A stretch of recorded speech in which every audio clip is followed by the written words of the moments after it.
Assalamualaikum warahmatullahi wabarakatuh. Selamat pagi anak-anak. Hari ini kita akan membahas tentang persamaan dasar akuntansi.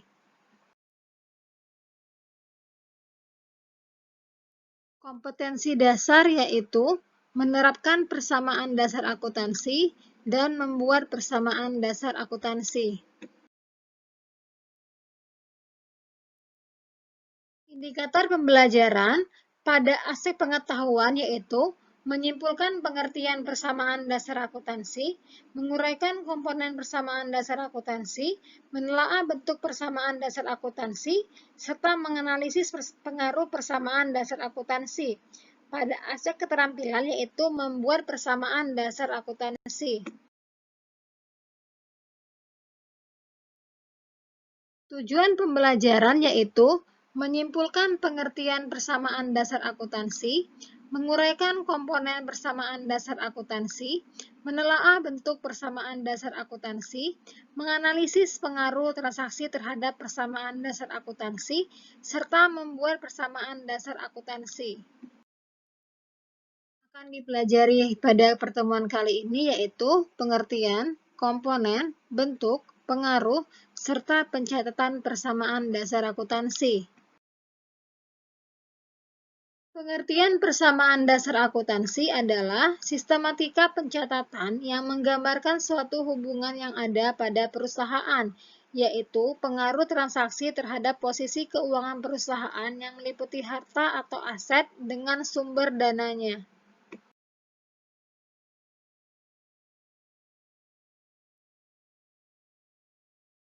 Komponen persamaan dasar akuntansi yaitu harta, utang, modal, pendapatan, dan beban.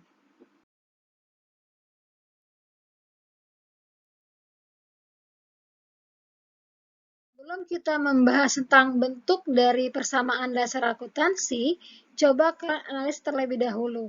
Harta perusahaan berasal dari dua sumber, yaitu dari pemilik dan juga dari kreditur atau pinjaman. Nah, dari pemilik itu yang dinamakan dengan modal, sedangkan dari kreditur itu pinjaman, itu yang dinamakan dengan utang. Maka, lahirlah bentuk persamaan dasar akuntansi yaitu harta adalah utang ditambah dengan modal. Paham ya, Nak?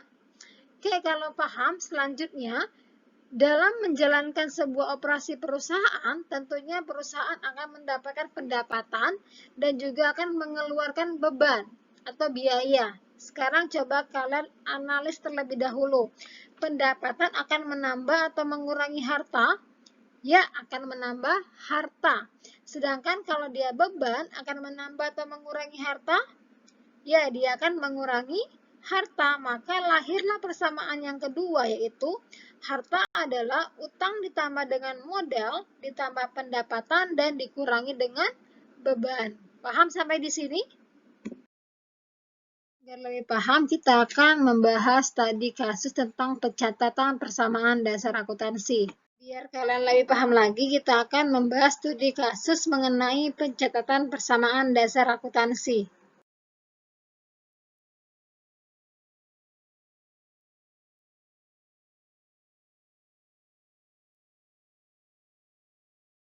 Kita akan jawab bersama-sama pada tanggal 1 Januari, yaitu Nyonya Ayu menyetor uang tunai 100 juta sebagai investasi pertamanya atau modal awalnya.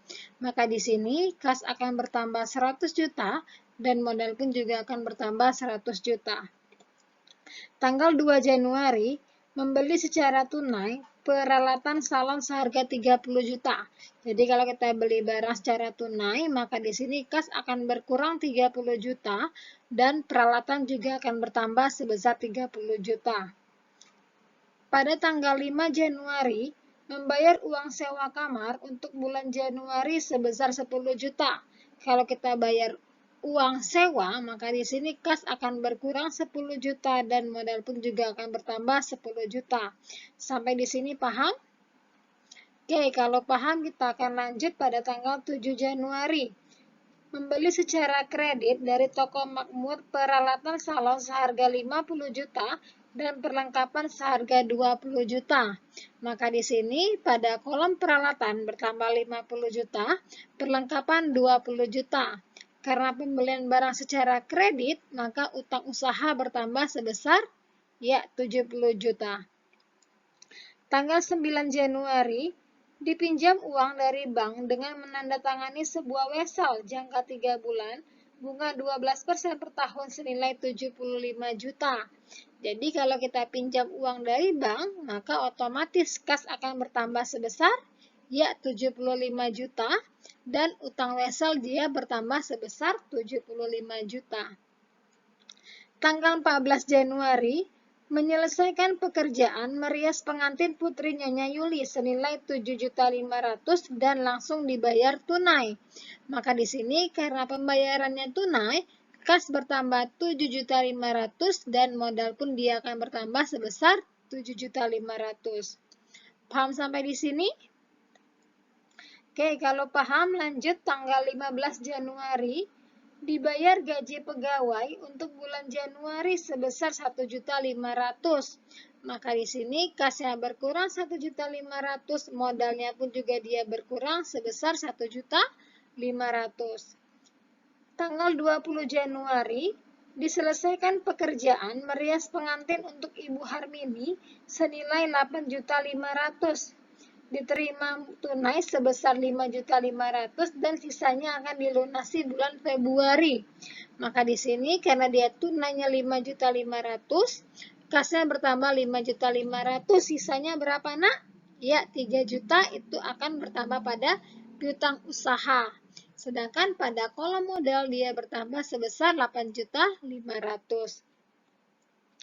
Tanggal 22 Januari, diangsur utang kepada toko makmur sebesar 20 juta. Maka di sini kalau kita bayar utang, kasnya akan berkurang sebesar 20 juta. Utang usaha juga dia berkurang sebesar 20 juta. Pada tanggal 25, dibayar rekening listrik untuk bulan Januari sebesar 750.000. Oke, kalau kita bayar rekening, ya kan beban, maka di sini kasnya akan berkurang 750.000 dan modalnya juga akan berkurang 750.000. Tanggal 29 Januari, diterima dari Ibu Harmini angsuran utangnya kepada salon sebesar 1.500.000. Maka di sini kalau orang bayar utang, maka kasnya bertambah 1.500.000 dan piutang usahanya dia berkurang 1.500.000. Paham? Oke, paham. Ada yang bertanya? Jika tidak, tanggal 30 Januari, diambil uang tunai oleh Nyonya Ayu sebesar 1 juta untuk kepentingan pribadinya. Oke, kalau kita ngambil uang, maka otomatis kasnya akan berkurang 1 juta, modalnya juga akan berkurang 1 juta. Tanggal 31 Januari, dibayar bunga atas wesel untuk bulan Januari sebesar 750.000. Maka sama di sini kalau kita bayar utang, maka uang kasnya akan berkurang 750.000 dan modalnya pun juga akan berkurang sebesar 750.000. Sampai di sini paham, Nak? Oke, kalau paham di sana kita lihat pada aktivanya yaitu kas, piutang usaha, peralatan, dan perlengkapan. Kalau kita jumlahkan nilainya nilainya sebesar 227 juta. Sedangkan pada kolom pasifanya, utang ditambah modal, kita jumlahkan utangnya 125 juta ditambah dengan modal 102 juta, dia akan berjumlah 220 juta. Maka dia balance antara aktiva dan juga pasifanya. Sampai di sini ada yang ingin ditanyakan? Oke, kalau tidak ya kan kita lanjut kepada pembahasan selanjutnya, kita akan berdiskusi kelompok. Selanjutnya kita akan berdiskusi kelompok. Silakan kalian bergabung dengan kelompoknya masing-masing sesuai dengan nama yang telah Ibu bagikan. Ibu beri waktu kan 20 menit untuk berdiskusi, setelah itu kita akan presentasi kelompok masing-masing. Untuk melihat sampai sejauh mana pemahaman kalian mengenai persamaan dasar akuntansi, Ibu akan mengevaluasi kalian. Silahkan kalian buka link Google-nya yang saya Ibu berikan di WA. Ibu beri waktu selama 20 menit untuk mengerjakannya. Sekian pembelajaran kali ini. Materi selanjutnya yaitu laporan keuangan. Ibu akan share di grup. Silakan kalian pelajari terlebih dahulu. Ibu akhiri, wassalamualaikum warahmatullahi wabarakatuh.